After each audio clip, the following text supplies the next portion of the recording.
హేబేలు కూడా తన మందలో తొలుచూలున పుట్టిన వాటిలో క్రొవ్విన వాటిని కొన్ని తెచ్చెను.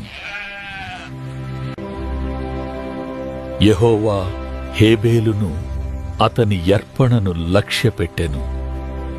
కయీనును అతని అర్పణను ఆయన లక్ష్యపెట్టలేదు. కాబట్టి కయీనుకు మిక్కిలి కోపము వచ్చి అతడు తన ముఖము చిన్నబుచ్చుకొనగా యెహోవా కయీనుతో, నీకు కోపమేలా?